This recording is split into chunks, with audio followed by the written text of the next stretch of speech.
Marco Morea and I, Scott Hansen, are on an epic road trip somewhere in the Midwest through a bountiful assemblage of cities. Our path is called the Lewis and Clark Trail. It was first paved by Captain Meriwether Lewis and Lieutenant William Clark, two badass explorers. In 1804, they set out to map the uncharted west of the United States. We are exploring the legacy they left behind. So basically, these two guys went on this epic trip to learn and have a good time, and then they found so many awesome things along the way, and they were able to bring it back. We are actually on the way to St. Charles to the Lewis and Clark Boathouse Museum. It is sleeting everywhere. This coffee sucks. This coffee sucks. Yeah, this is the worst coffee I've ever had. Okay, gas station coffee, guys. Stay off the path. Yo, What up? why did we pick such a shitty day to do this?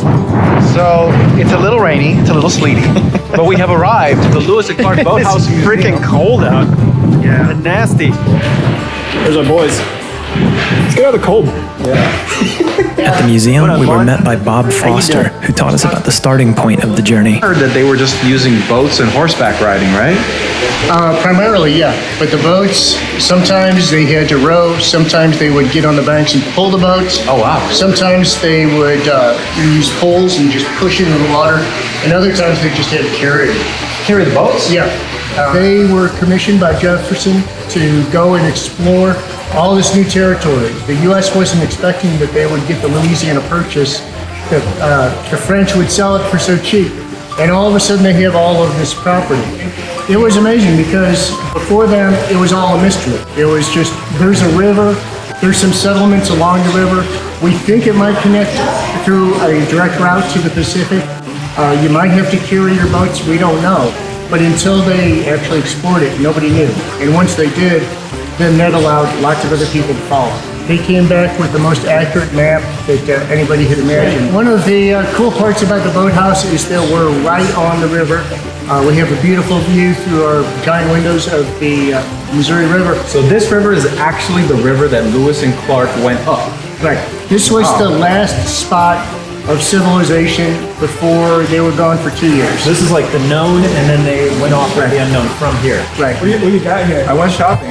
I went to the gift shop. I got some authentic Lewis and Clark gear. Very stylish. Especially this. Yeah.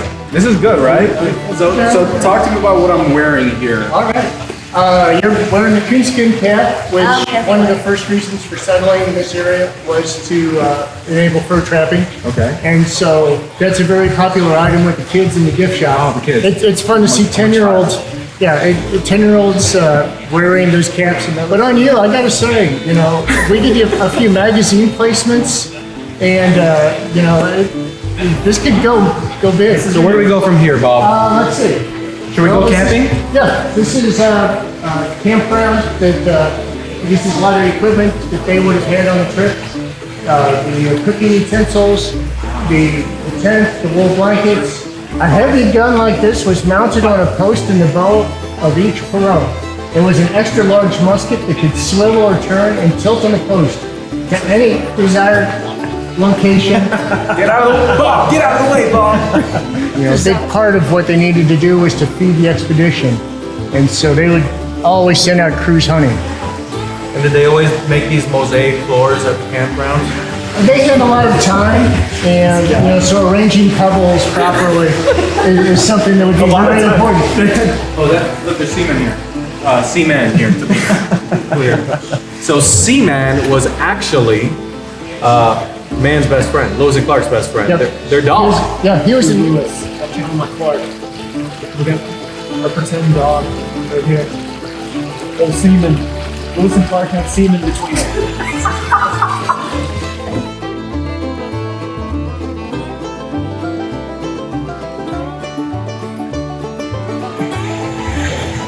Supposed to keep a straight face. Thank you. Have a good evening. You too. Thank you for having us. All right, we're leaving the Boathouse Museum. After meeting, what a character Bob was. Bobby. Bob was awesome. Bob had the jokes. Bobby Foster. Bob had better jokes than me. Bobby had definitely better jokes than me.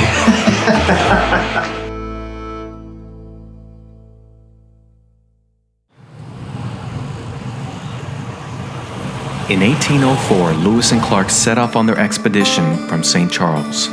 Echoes of Napoleon's empire can be seen in the colonial architecture that smiled down at us as we walked through her city streets.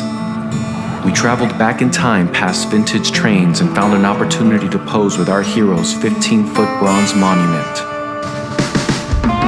Famished from our journey and looking for replenishment, we happened upon a local French bistro that embodies the spirit of the good life. Little French restaurant here in St. Charles, Missouri. I got the BLT&C omelet, and I'm about to dig in here. Au revoir. Are we Frenching over here? No, we're not Frenching over here. How is no it? Frenching happening. This is freaking great, man. Is it that good? I'm just gonna grab a bite from you right quick. I'm just gonna grab some of your omelet right quick. No. Eat your own damn food. This place is a vibe. This is a spa for our day. Very loungy here. Super nice. Oh, yeah. I'm like melting like a nice grilled cheese. After a brief rest, we ventured onto Main Street where we found the soul of St. Charles, a barbecue ambassador named Collie. That's basically what we do. We're in the business of people with hospitality and making them feel good. And barbecue is a great way to do that. You throw in bourbon and beer, you got the trio, the trinity of getting to know somebody if you Holy understand. Trinity. I love that. These are our toasted raviolis with burnt beef brisket, our house-made deviled eggs, our smoked wings with Alabama ranch dipping sauce. Right here. Damn, going right for it. Dude, there's barbecue in those. That's not just a ravioli. It's brisket, baby. Burnt in cut brisket.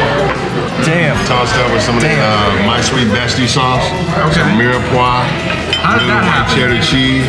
The toasted ravioli is St. Louis staple. It's like, you know what it is? Long legs. Listening to Dimarco talk dirty while I'm eating wings. It's an experience. So we're breaking up some mac and cheese, some brisket chili, cream corn, and then them pit meat. And here's what we're gonna need to do. Ryan's gonna have to eat all of it. Ryan behind the camera is gonna have to eat all of it. About to dig in. I can eat everything. Don't worry. Take it to the elbow. I like the confidence, Ryan. Take it to the elbow, Ryan. Don't quit. That's what we're gonna come back with. Knock the out by barbecue. Those are popovers. I feel like I can hang up a frame right now with this thing. Pop, pop. Drop it like it's hot, my friend. Drop it like it's hot. Boom. 2 seconds. Here we go. Oh man, Kansas City. You got some competition on your back doorstep. Aftermath. Oh my God, I got wrecked by barbecue. Bring it in 2 times. So much freaking food. It's a wrap. The next morning, we challenged ourselves to some brotherly friendly competition. But first, the outfits. Climbing and bouldering apparel. Beautiful shoes and wonderful socks. Me and Scott here are going rock climbing. Apparently there may be some competition about to happen. Yeah, Dimarco claims that he's some sort of like monster in the rock gym. I really did try to look out for his ego, that fragile male ego that everyone talks about. Yes. But, you know, this is what happens when you offer space to your buddy.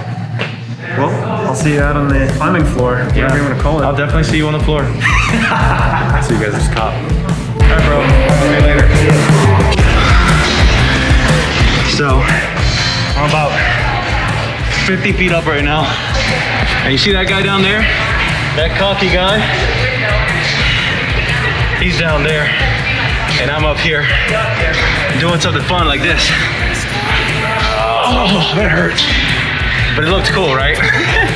First couple of feet down were a little rough. You just kind of like let your ass drag down the rocks. Yo, there's a wall over there with timers on it. We could settle this for real. Are you ready for that? Wait, am I ready for that? On the time wall. What have I done?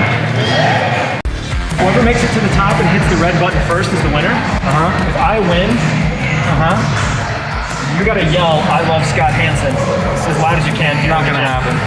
So when I win, you will have to go into public and just yell at the top of your lungs, "Dimarco is the greatest of all time." 2.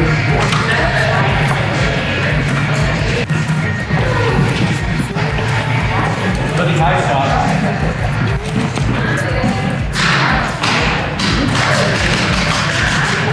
I want to redo. 2 out of 3. Oh! 2 out of 3. So I'm ready for my victory deliverable. I think we need one more. I think he cheated. Best out of 3. 2, 3.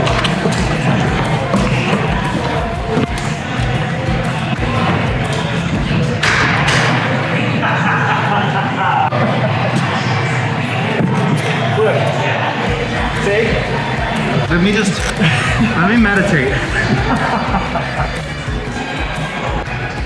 You ready? 3, 2, 1, go.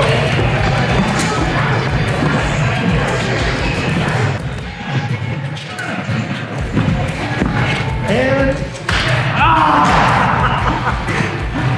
let's hear it. Woo! There you go. You did a good job. But I have to deliver. I let him win. It was a cold and cloudy day when Lewis and Clark arrived to set up Camp Du Bois on the east banks of the Mississippi River. By then, the core of Discovery was a diverse community of people. This is the story of St. Louis. Most people will tell you that the famed Gateway Arch is a symbol of America's westward expansion. After doing some research, I found out that it represents so much more than that. The old courthouse stands stoically as the place where Dred Scott filed suit for his freedom from slavery, and where St. Louis suffragette Virginia miners sued for women's rights to vote. The architect Eero Saarinen designed the monument to honor them all, as all great art honors truth, love, and the human spirit.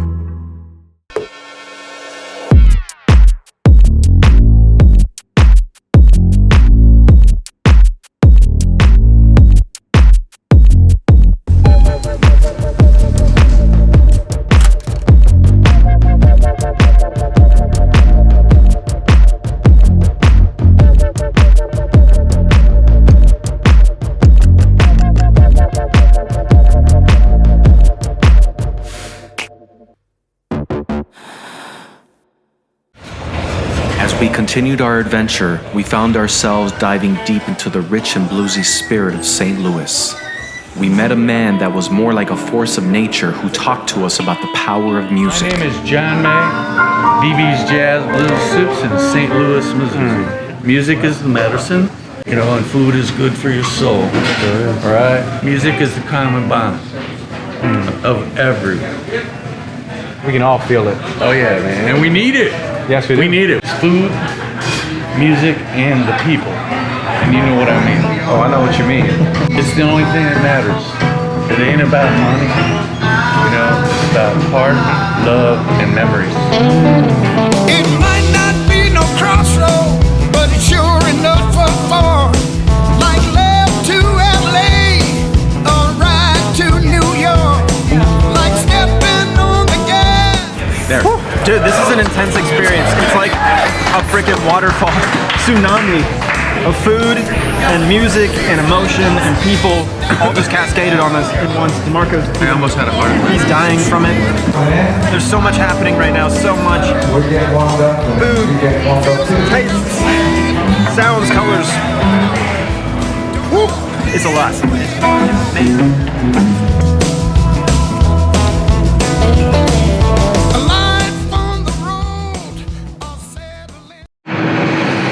Oh my god, it's so freaking early. And we're playing Don't Spill the Beans. Yeah, you've already lost twice. It's an epic game where we just hold coffee and we try not to spill it. Trying to spill it on St. Louis's unbelievable potholes.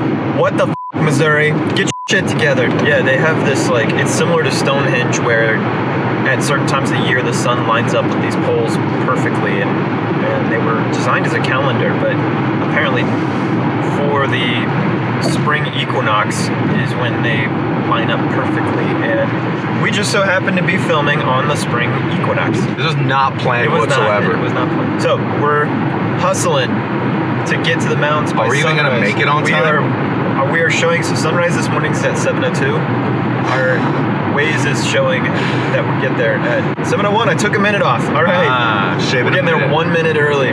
Cross your fingers, people. See you. Yeah, see you there, man. See you there.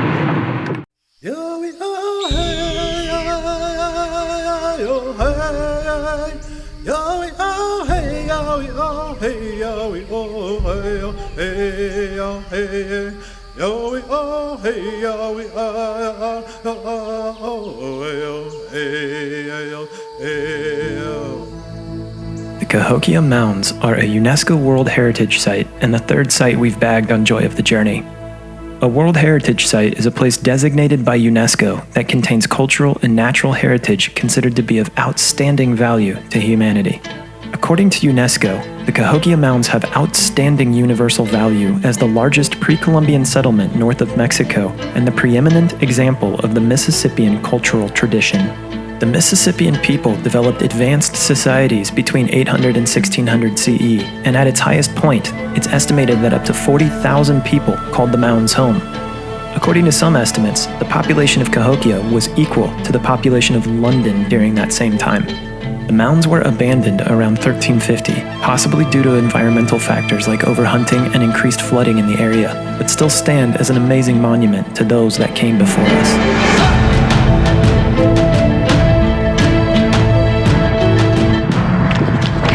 We've summited the Cahokia Mound. Mom, I made it! I did it! The rich cultural and spiritual traditions of the people are evidenced by structures like Woodhenge that, like Stonehenge, appear to be a solar calendar for marking equinoxes and solstices. Having the opportunity to film during one of these rare occurrences was stunning. We don't know if Lewis and Clark visited the mounds, but they met in Cahokia, Illinois before starting out on the expedition, so it's definitely possible. World Heritage Sites are protected zones, and presently there are 1,121 of them. No one has been to them all, ever.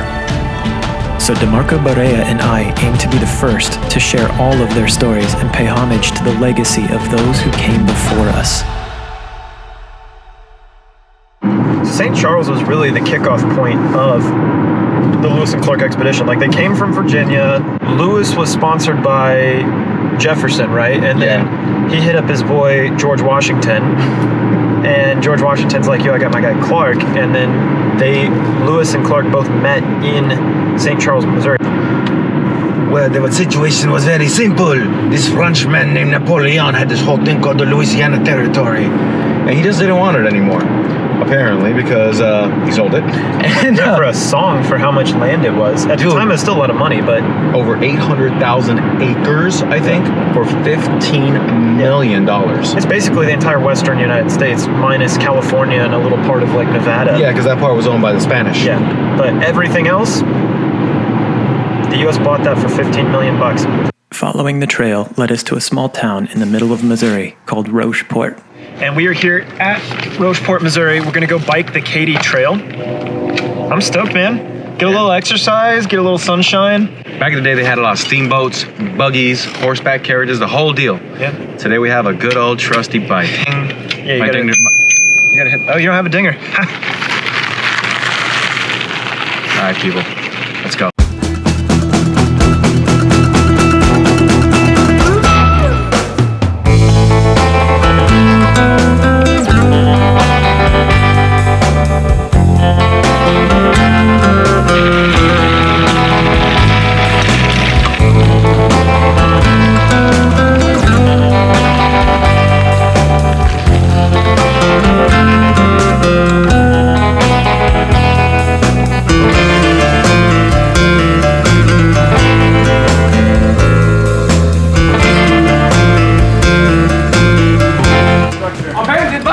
We need to go in.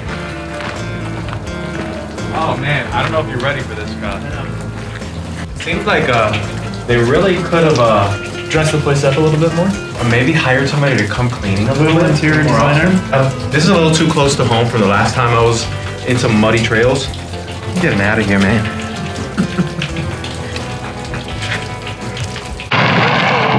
Alright, we were told there's some big ass ancient tree over here. So our nature loving asses decided, okay, fine, we'll ride on this busy ass country road to go over to a freaking tree. So we're on bicycles with all these cars to go see this guy right here, which has been described to us as a very girthy tree. I confirm. Here we go. It's very girthy. We're here looking at trees. Are you looking at trees? Yeah. Look at that tree. That's the bur oak tree. Bur oak tree.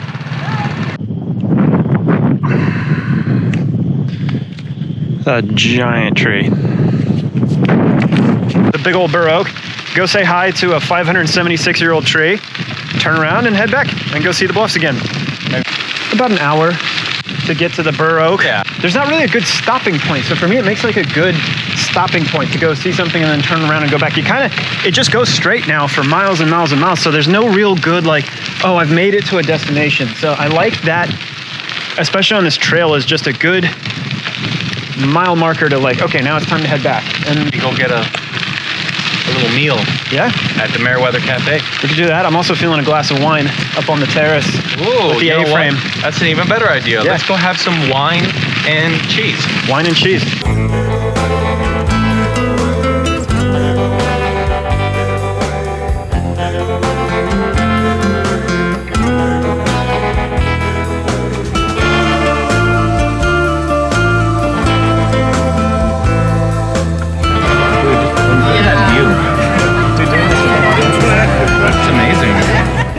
I've got the experience for you.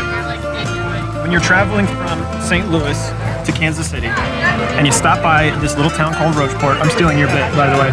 Over it. Totally stealing Dimarco's bit here. It's all you. You do the bikes at Merriweather Cafe, you ride them along the Katy Trail, and then when you're done, you drop up by the A-frame, which is right on top of the bluffs. We were just biking down. And you come, and you get a little bit of charcuterie, and you get some wine, and you get the views. And it's perfect. So, cheers, viewer.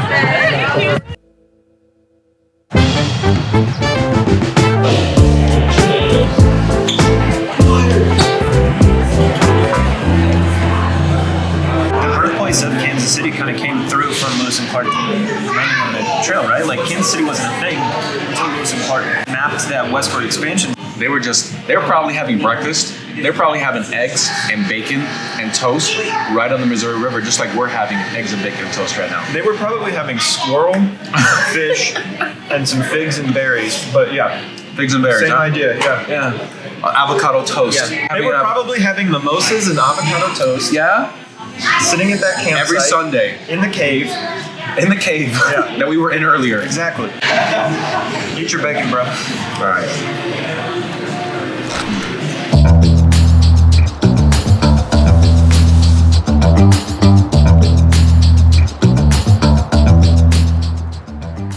I've lived here all 34 years of my life, which is kind of both depressing and amazing at the same time.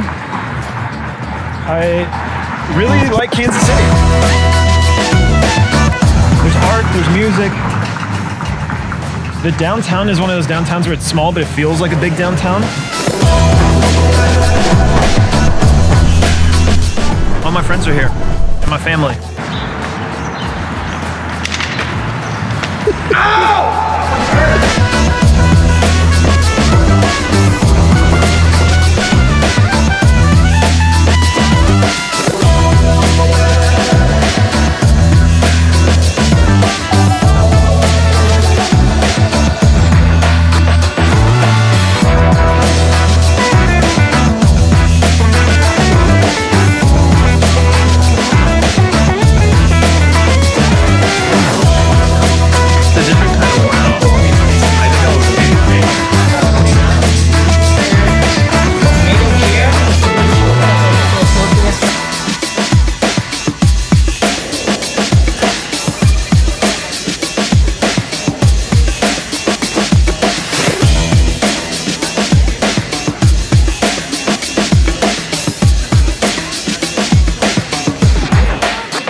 like the little that I read about it, it's like decades of history here in Kansas City.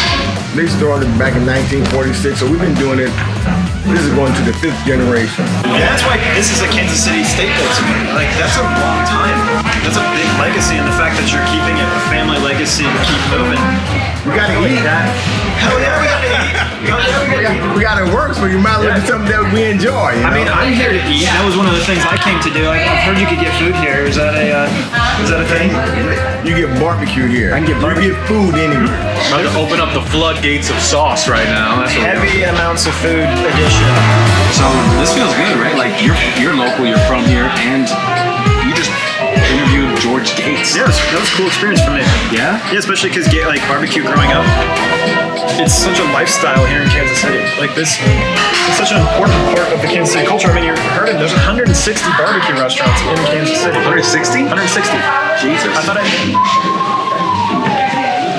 made it. I made it. Full circle. Kansas City to St. Louis to St. Charles to Kansas City. Hamming it up. Well worth your while coming and visiting us. Hell yeah, I would come here whether I was filming or not. When I bring friends in town, we're coming to Gate. And I'm gonna have to give you some pickles to take to your significant other, so at night when y'all need a snack, you eat those pickles. Midnight pickle snacker here, yeah. Whiskey was one of the finer spirits that Lewis and Clark took with them on the expedition. We arrived to J. Rieger Distillery, where we were greeted with a modern-day seaman. Dog whisperer, coming right to me. The distillery has been here since 1887. So we're here with Andy Rieger in the Rieger Distillery in the Electric Park District, and we are on a spirit scavenger hunt. You're on a spirit scavenger hunt. I'm on an educational tour with you. All right, so we're learning that people seem to be drinking alcohol back in the day, especially in Lewis and Clark's time, more than they even drank water. Yeah, alcohol was actually the safest beverage back in the olden days because water wasn't necessarily held to a specific standard.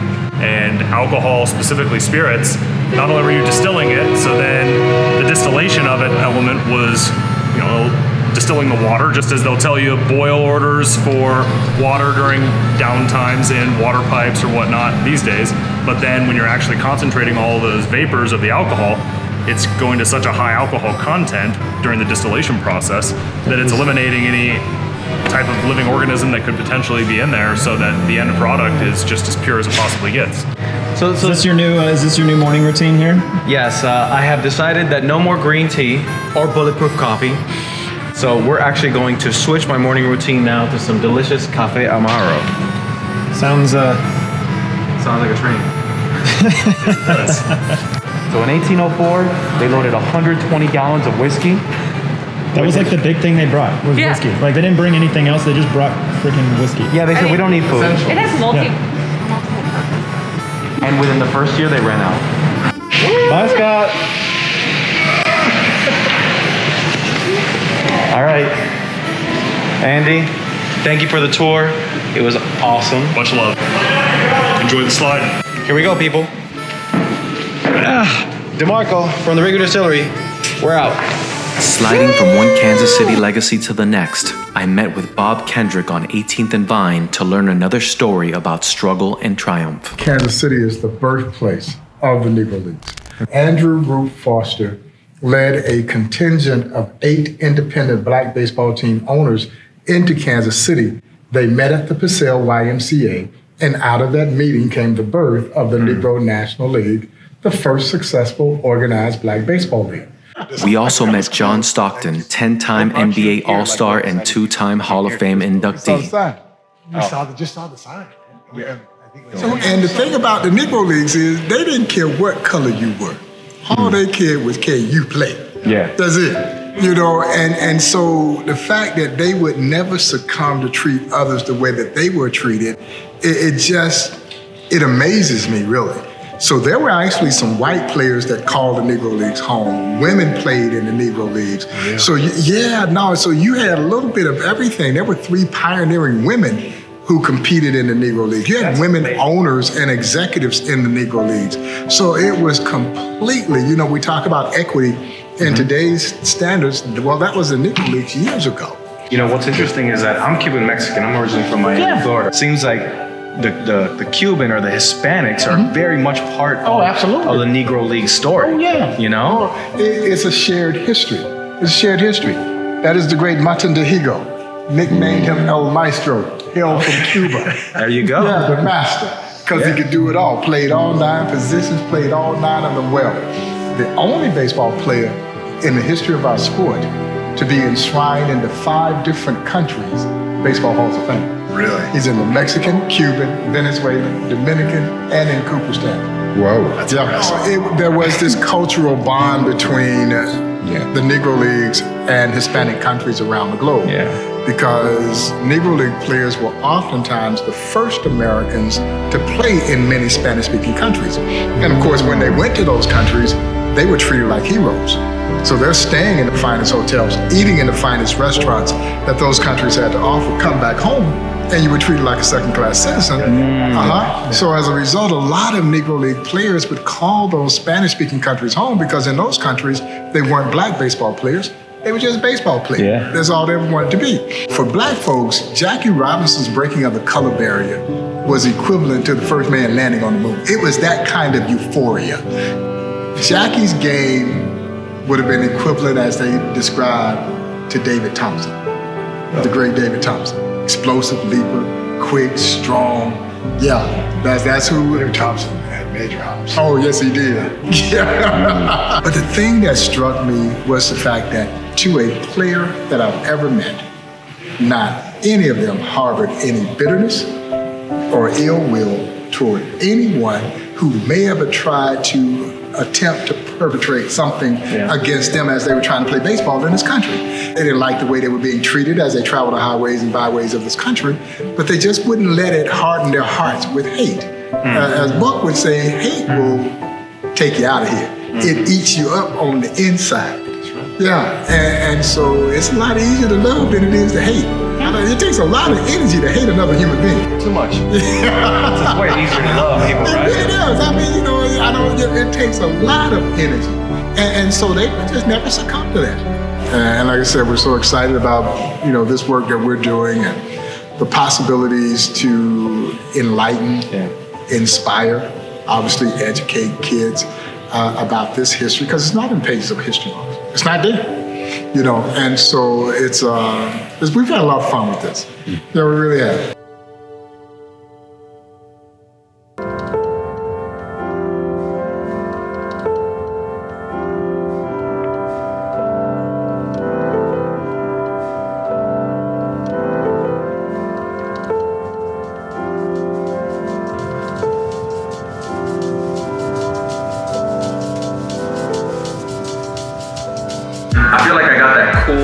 City vibe here in the middle of Kansas City, Kansas, which I didn't know that's what you could do here. Yeah, so there's 2 Kansas cities, and I always describe it to people that aren't from here.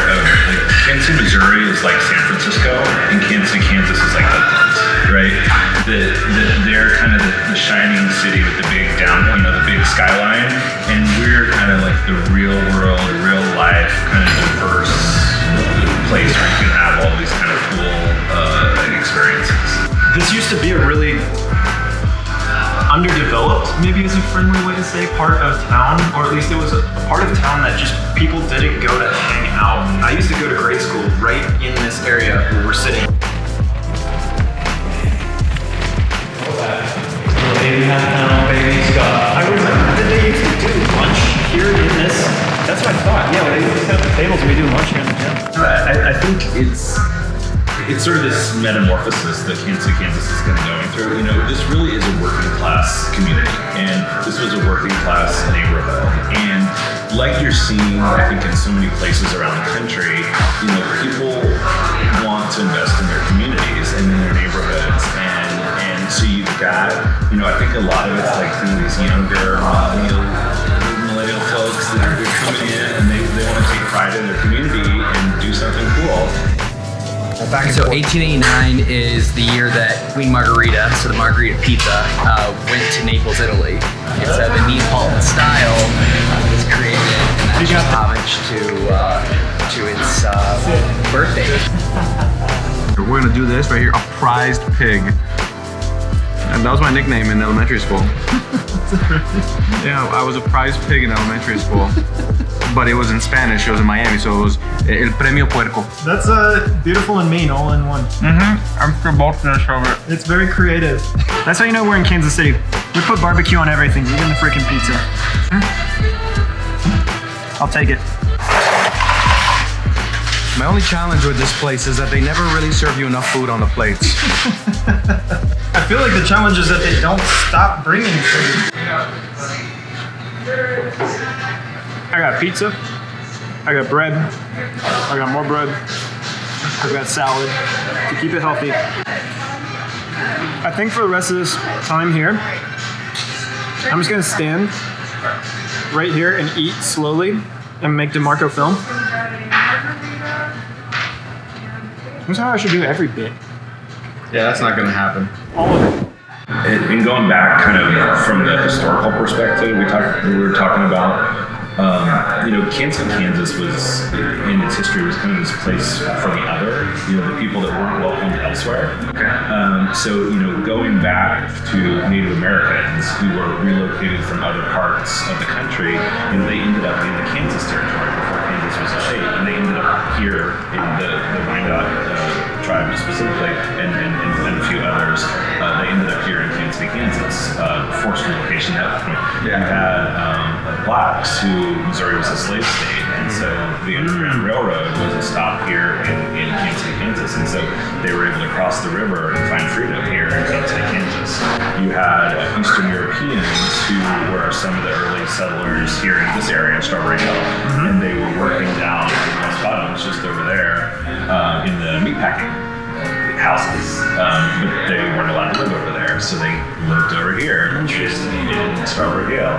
It's almost like the immigrant grid story of Kansas City kind of started here, in a way. So at the school where I went, the grade school, this is how Croatian this area is. One of our classes in grade school was a dude brought, I don't know where he had these or whatever, but he had 30 accordions. And he brought all these accordions, and one of my classes is I learned to play polka in grade school on the accordion. So there's a whole bunch of grade schoolers sitting around just but, Hey, cheers to polka music. To polka. Damn, son. Lovely, lovely thing. All right, so here is another Croatian dish. This is cold smoked pork loin. It's not cooked traditionally. It's cooked in a super low temp for hours. Yeah, I do this with everybody I meet on Strawberry Hill. Yeah. I play rock, paper, scissors. Y'all like rock? Yes! We're gonna do rock, paper, scissors. Alright, but I have a certain way I do it. What's your name, brother? Dimarco. Dimarco, I'm Charlie. Nice to meet you. Nice to meet you, Charlie. Yo, 1, 2, 3. That's 2 out of 3. There you go. 1, 2, 3, shoot. 1, 2, 3, shoot. 1, 2, 3, shoot. Gotcha. Damn! Real quick, I do this every time. What's your name? Scott. Scott. I'm Charlie. Nice to meet you. 1, 2, 3, shoot. That's 2 out of 3. Okay, ready? Here we go. 1, 2, 3, shoot. 1, 2, 3, shoot. 1, 2, 3, shoot. Ooh, wow. Well played. Got it, fair and square. I really like this bromin we're having here. It's a really good bromin. Well, it's just brandy, which is made out of, it's just whiskey with fruit, right? But this one happens to be made out of plum mash. And it's interesting. Cheers, gentlemen.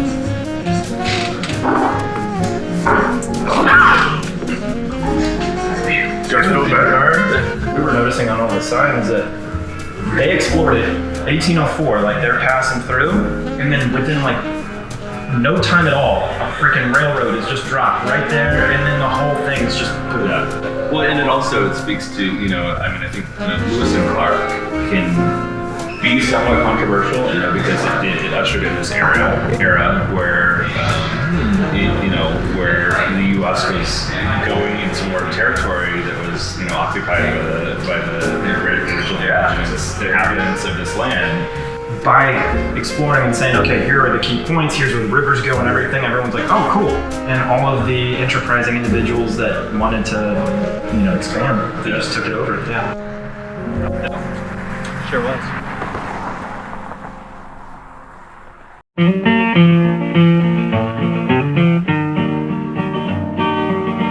This land is your land, and this land is my land, from the California to the New York Island, from the Redwood Forest to the Gulf Stream waters. This land was made for you and me.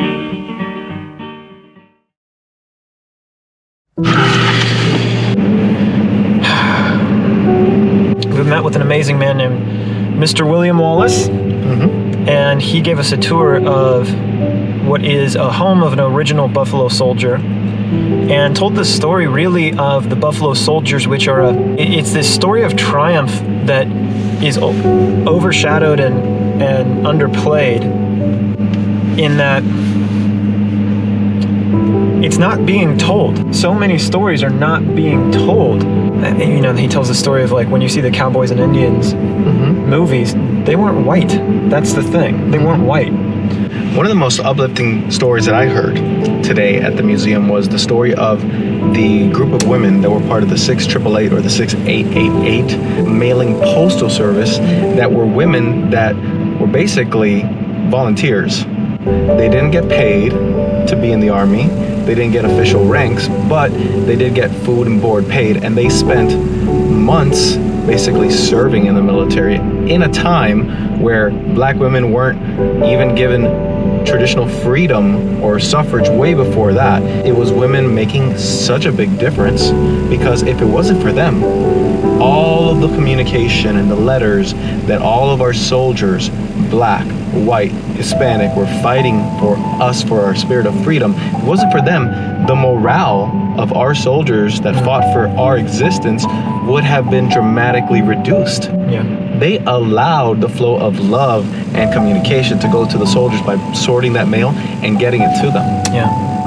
After hearing these untold stories, we followed the breadcrumbs to learn about a man named William Tecumseh Vernon, who came from a small town named Quindaro. And in 1906, Roosevelt appointed him as the Registrar of the Deeds. All the money paper money between 1906 and 1912 got his name on it.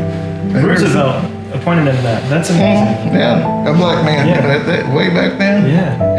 And from a small community like this. Yeah. In the 1850s, Quindaro was the holding point between pro-slave Missouri and abolitionist Kansas.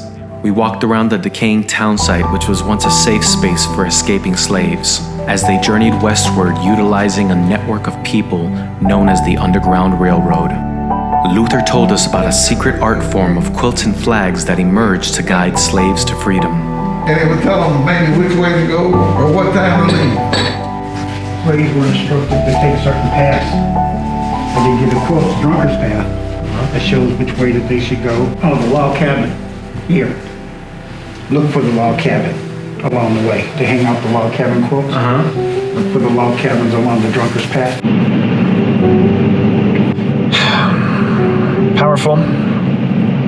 Powerful experience. I don't have a ton of words. I just am changed.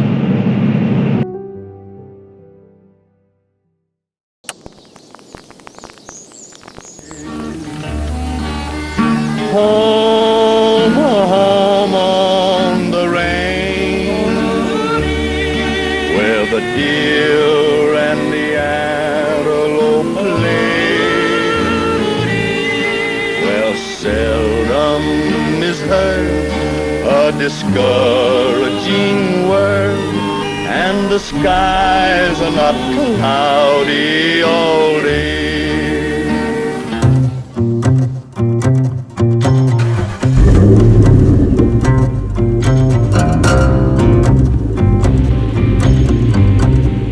We're heading to Leavenworth right now. Yes, and Leavenworth is the oldest city in all of Kansas. First one. Cool.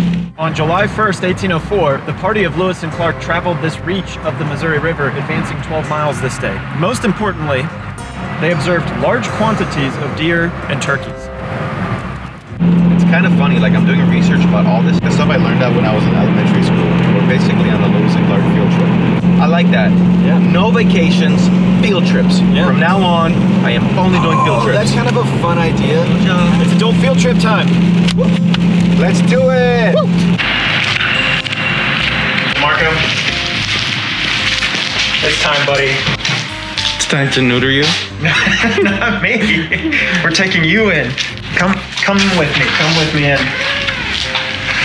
It's been a good ride, my friend. I've never been to a country store. So in the sleepy and quaint town of Leavenworth, we found this incredible building established in 1887. Dude, 140 years this place has been here, you know? I hope the breakfast hasn't been here for 140 years. The restaurant was built in an old train station from the 1800s. Dipped in butter, rolled in sugar. Tastes like... delicious. Like mine. It's almost like a putinga, which is a Greek spice cake. And do it again. Whoa. This is okay. So this is the must-have. The must-have. The must-have. Smoked chicken hash. So Nick told us that the chicken fried hash is something you can only get here that is fire, using his words, and that it's something that's like very unique to the depot. It's like the thing you gotta get when you come to the depot. Going in? Dude, fire is the right word for this. Yeah. This is really phenomenal, isn't it? Really good. Yep, one time. There it is. That's a lot of good. Apple cinnamon donut muffins for everyone.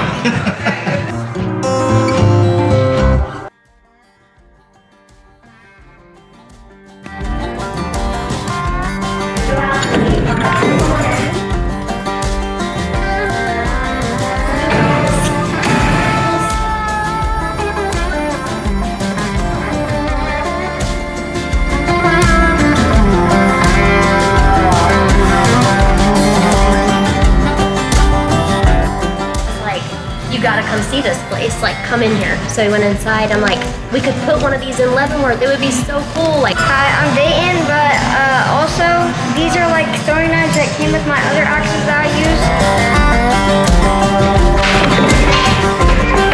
Woo, look at that. Damn, son. Killing it. How you feel? Good.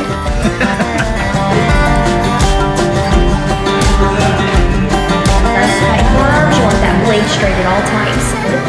Where it's sitting between your shoulder blades, you step into your throw. Okay? But still stand upright, so it's like step in. Yep, step.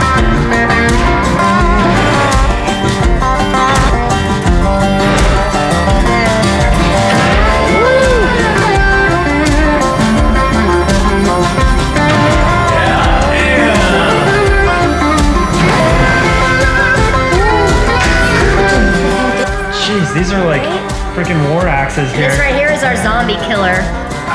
Right, this is a great one-handed thrower. I'm gonna purposely miss it.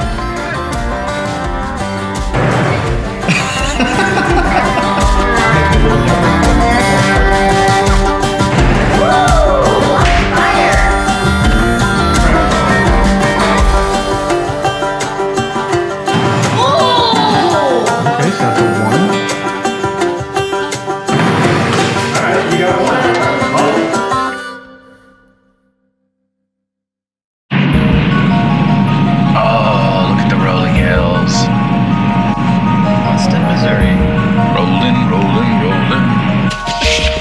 So we're gonna go run at Weston State Park. Follow me, join me in my nature's living room.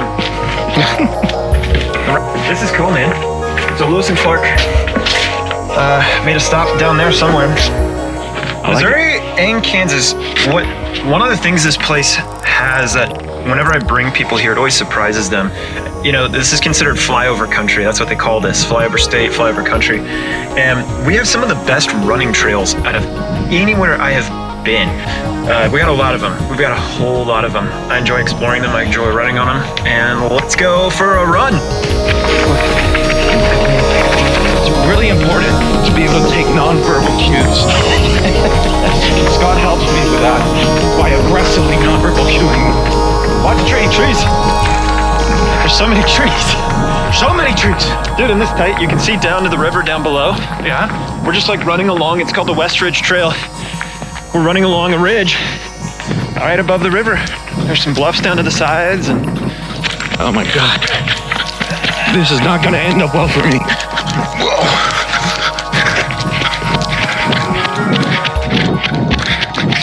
He's a madman, I tell you. A madman. Fucking lightning. Got it. This isn't stopping time. This is me filming Dimarco time. Oh. Well, then let me pretend on that time.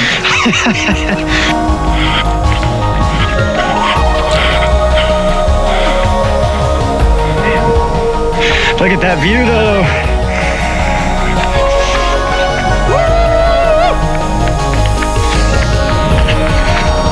What up, vlog? God damn, I'm winded.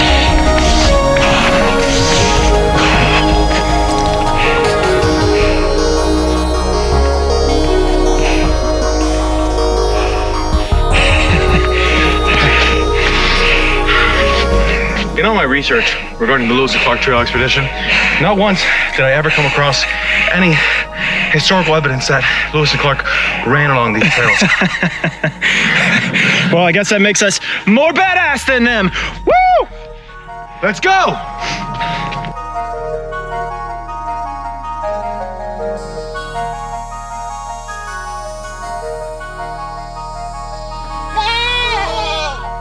Oh my God.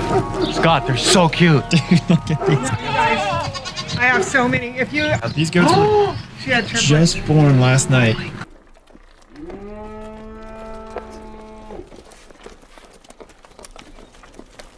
We had to really help him get attached to his mom and get nursing, and so he got just as bonded to us as he did to his mom. So now, and isn't he just precious? Oh, I'm so sorry. They will jump a little bit. I'm ready. I'm ready for it. Okay. I'm here for it. Scott, would you like to hold comment? I would love to hold comment. Oh my goodness. Hi, how are you? Scott holding a gun.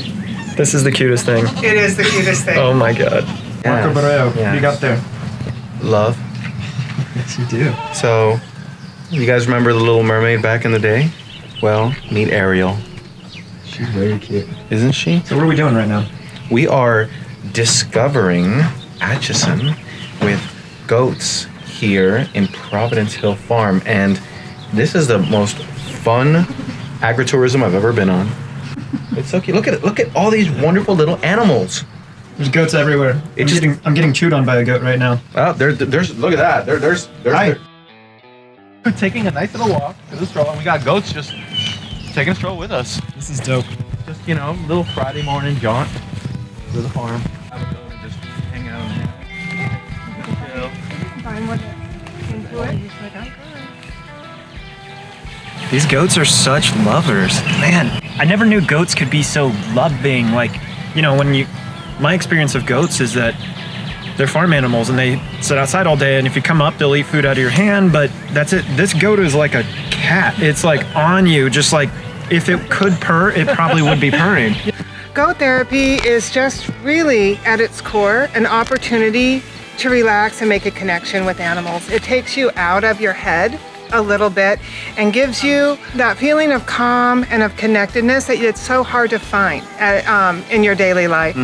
We've been able to have some veterans with PTSD, all ages, and you see these, you know, amazing men who have been through so much with all of their tattoos and their maybe hard outer shells, and they sit on the ground, little baby goat hops in their lap, and they just can feel so much peace. And that's exactly what we want to offer with goat therapy. This is, to date, one of my favorite Joy of the Journey things we've done. Look at this, I got this little baby. I can feel her heartbeat right here up against my chest, and it's the cutest and sweetest thing I've experienced in a long time. Yeah, see? Isn't that adorable? Lewis and Clark celebrated their first Independence Day in Atchison in 1804. The trains of the Santa Fe Trail still run steady today, taking adventurers and cargo westward through the fog. Abandoned farmhouses stand as landmarks on the rural outskirts of town, so we took a drive to the city center, lined with Victorian-style homes and mom-and-pop restaurants. We discovered the birthplace home of another modern-day explorer, Amelia Earhart. So she paid for her own plane? Oh yeah, she's bought all three. She had three planes that she owned, and she bought them all on her own. What? Yes. The 3 planes she owned, the first one she owned was the Canary. It was a plane that she painted yellow. The second one was red. That was a Lockheed Vega. That's the one that she flew solo over the Atlantic Ocean. The third one she owned was a silver plane. It was a Lockheed Electra. That's the one that she tried to fly across the world that she disappeared in. Okay, so I just found this out. So Amelia was, besides a pilot, she was a gravel truck driver, educator, fashion designer. She was literally a modern day Renaissance woman. Yes. Yeah. So was she kind of like the first influencer in a way? Oh, I'm sure. Yeah. I mean, she influenced many ladies. She was a fashion designer. She had her own line of luggage. I mean, when parachutes first came out, she was the second one to try it. So this is a great picture of Amelia where she quotes, "Please know I am quite aware of the hazards. I want to do it because I want to do it. Women must try to do things as men have tried. When they fail, their failure must be but a challenge to others." Amelia Earhart.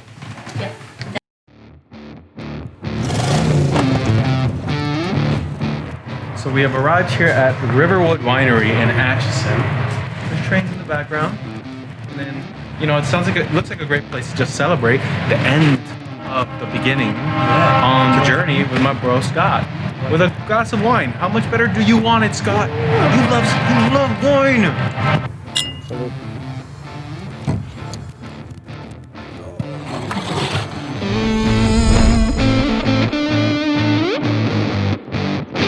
So those epic bros left off on 1804 to have an expedition.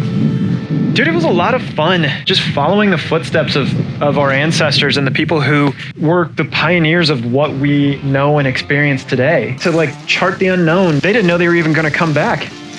And I think it's really funny because as we finish this episode here, it's not the end of the journey. No, it's just the beginning.